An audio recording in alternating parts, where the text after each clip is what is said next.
I made a video about the true meaning of Christmas the other day and posted it to my Facebook page, and immediately someone commented with Jeremiah chapter 10 verses 1 through 5 claiming that it condemns the use of the Christmas tree.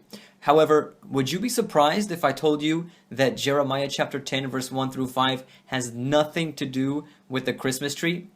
It states, "Hear ye the word which the Lord speaketh unto you, O house of Israel. Thus saith the Lord, Learn not the way of the heathen, and be not dismayed at the signs of heaven. For the heathen are dismayed at them, for the customs of the people are vain. For one cutteth a tree out of the forest, the work of the hands of the workmen, with the axe. They deck it with silver and with gold. They fasten it with nails and with hammers, that it move not. They are upright as the palm tree, but speak not.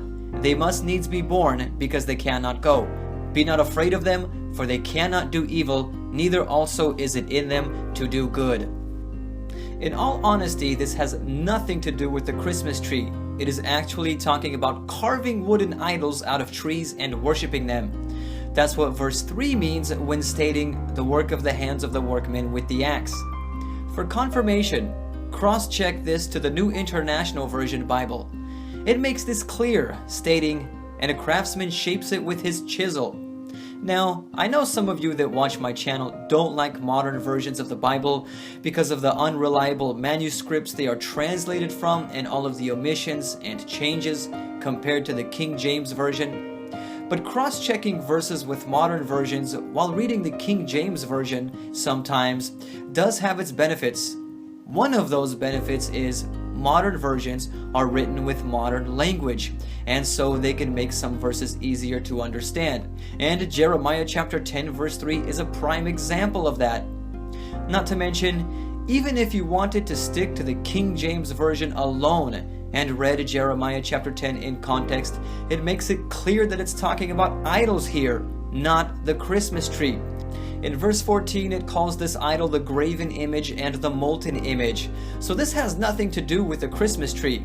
Now, although it is clear that pagan cultures around the world venerated and even worshipped various trees, what's not so clear is showing how that evolved into the Christmas tree.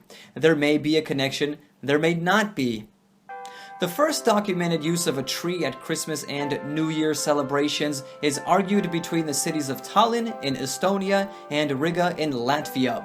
Both claim that they had the first trees, Tallinn in 1441 and Riga in 1510.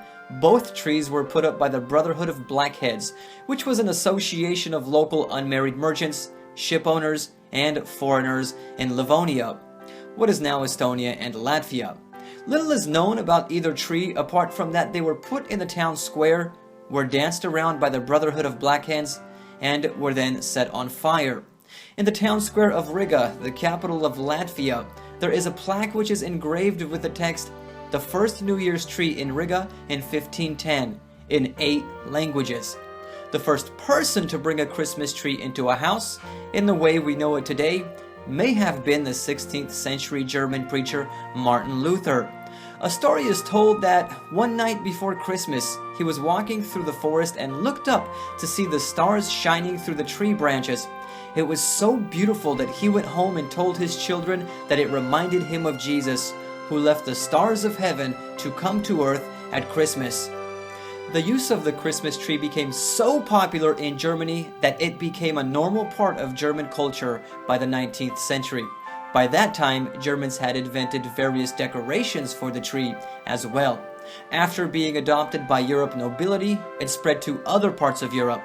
The Christmas tree was introduced to Canada by the Brunswick soldiers stationed in the province of Quebec in the winter of 1781. General Friedrich Adolf Riedesel and his wife, the Baroness von Riedesel, held a Christmas party at Sorel, delighting their guests with a fir tree decorated with candles and fruits.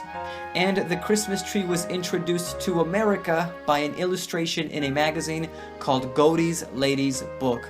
The illustration was actually a woodcut of the British royal family with their Christmas tree at Windsor Castle. It is not all that clear whether or not the Christmas tree came from paganism.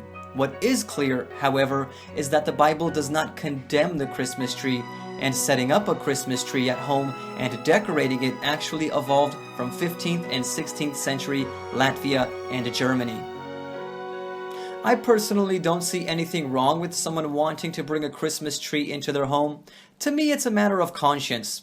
If you're not worshipping or venerating a tree for occult reasons, then it's just a tree with lights and decorations. However, if you feel offended by the Christmas tree, or even the celebration of Christmas itself, because of some of the obvious pagan influences of Christmas, like December the 25th, that was not Jesus' birthday, that was actually the birthday of the pagan sun god Mithra.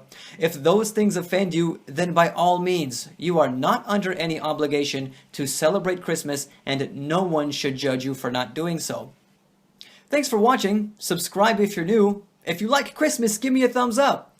Also, if there was one thing you can change about Christmas, what would it be? Let me know in the comments. I'm eager to see what you have to write. God bless.